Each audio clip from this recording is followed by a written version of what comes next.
আসসালামু আলাইকুম। আপনারা সকলে কেমন আছেন? আশা করি সকলেই ভালো আছেন। তো আমি ভালো আছি আলহামদুলিল্লাহ। তো চলেন দেরি না করে ভিডিওটা শুরু করা যাক। এক মুঠো খেজুর ও আল্লাহর রহমত। বিসমিল্লাহির রহমানির রহিম। কখনো কখনো মানুষ ভাবে আমার কাছে তো কিছুই নেই, আমি অন্যের কীভাবে সাহায্য করব? কিন্তু আপনি কি জানেন আল্লাহর কাছে আপনার দেওয়া জিনিস মূল্য তার পরিমাণ নয়, আপনার নিয়ত ও আন্তরিকতা।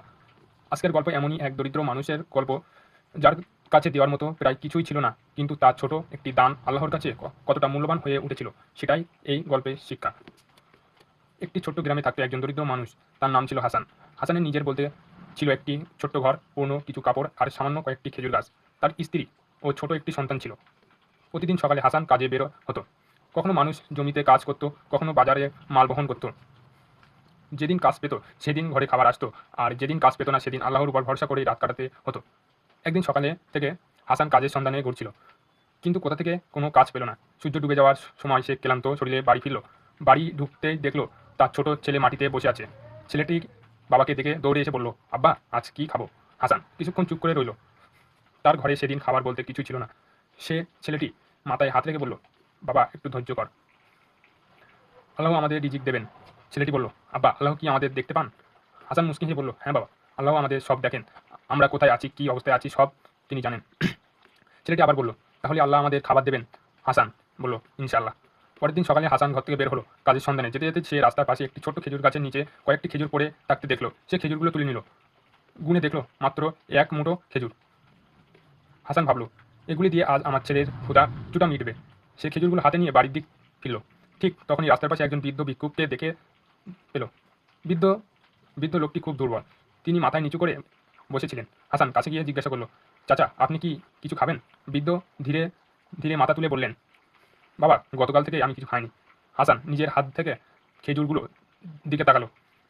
তারপর দূরে নিজের ঘরের কথা মনে পড়লো তার ছোট ছেলের কথা। আব্বা, আজ কি খাবো? হাসানের মনটা কেঁদে উঠল। একদিকে নিজের সন্তান, অন্যদিকে দুঃখিত এই দরিদ্র ভিক্ষুক। সে কিছুক্ষণ দাঁড়িয়ে রইল, তারপর মনে মনে বলল, হে আল্লাহ, আপনি জানেন আমার ঘরে খাবার নেই, কিন্তু আজ আপনি এটাই জানেন এই মানুষটি ক্ষুধার্ত। হাসান এক মুঠো খেজুর বৃদ্ধের হাতের দিকে বলল, চাচা, এগুলো আপনি খান। বৃদ্ধ অবাক হয়ে বললেন, বাবা, তুমি কি নিশ্চিত? হাসান মুচকি হেসে বললেন, জি, আমি খান। বৃদ্ধ লোকটি চোখের পানি মুছে বলল, আল্লাহ তোমাকে উত্তম প্রতিদান দিন। হাসান খালি হাতে বাড়ি ফিরল, হাঁটতে লাগলো। বাড়িতে পৌঁছালে তার স্ত্রী জিজ্ঞাসা করলো, খেজুরগুলো কোথায়? হাসান সব ঘটনা বলল। স্ত্রী কিছুক্ষণ নীরব রইল, তারপর বলল, তুমি ঠিক কাজটাই করেছো। হাসান বলল, কিন্তু আমাদের সন্তান তো ক্ষুধার্ত। স্ত্রী বলল, হ্যাঁ, কিন্তু আল্লাহ ওই বৃদ্ধর ক্ষুধার্ত দেখছেন, তিনি কি আমাদের সন্তানের ক্ষুধা দেখবেন না? হাসান স্ত্রীর দিকে তাকাইয়া রইল, তার চোখে পানি এসে পড়ল। সে বলল, তুমি ঠিক বলেছো। তারপর দুজনে হাত তুলে দোয়া করলো। সেদিন বিকালে হঠাৎ গ্রামে এক ধনী ব্যবসায়ী হাসানের বাড়িতে এলেন। তিনি বললেন, ভাই হাসান, আমি তোমাদের অনেকদিন ধরেই দেখছি, তুমি পরিশ্রম এবং সৎ মানুষ। আমার ব্যবসায় একজন বিশ্বস্ত লোক দরকার, তুমি কি আমার সঙ্গে কাজ করবে? হাসান অবাক হয়ে গেল। সে বলল, আমি তো কাজের যোগ্য নই। ব্যবসায়ী বললেন, আমি তোমার যোগ্যতার চেয়ে তোমার সততার বেশি মূল্য দিই। হাসান কাজটি গ্রহণ করলো। সেদিন রাতে সেই স্ত্রী ও সন্তান নিয়ে খাবার খেলো।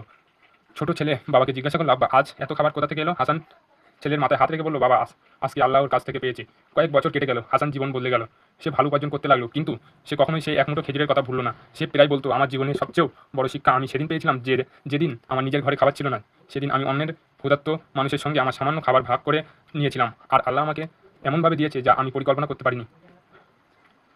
প্রিয় ভাই ও বোনেরা, এই গল্পে আমরা মনে করিয়ে দিই, দান করার জন্য ধনী হওয়া জরুরি নয়। আপনার কাছে যদি অনেক টাকা না থাকে, তাহলে আপনার কিছু দিয়েও আপনি কাউকে সাহায্য করতে পারেন। একজন ক্ষুধার্ত মানুষকে খাবার দেওয়া, একজন অসহায় মানুষকে সাহায্য করা, এবং কারো দুঃখ সময় পাশে দাঁড়ানো, এবং কাউকে ভালো কথা বলা, এসব মানুষের জন্য কল্যাণ কারণ হতে পারে। তাই কখনো ভাববেন না আপনার কাছে তো কম, আমি কি দেবো। বরং ভাবুন, আল্লাহ আমাকে যতটুকু দিয়েছেন তার মধ্যে আমি থেকে কতটুকু ভালো কাজে করতে পারি। আর মনে রাখবেন, আপনি মানুষের চোখে ছোট এবং একটি কাজ করতে পারেন, কিন্তু আল্লাহর কাছে আপনি সেই কাজে অনেক বড় হয়ে যেতে পারেন। হয়তো আপনার সামান্য একটি দান করার জীবন বদলে যেতে পারে। তো ভিডিওটা কেমন লাগলো? ভালো লাগলে লাইক, সাবস্ক্রাইব এবং শেয়ার করে দেবেন। ধন্যবাদ।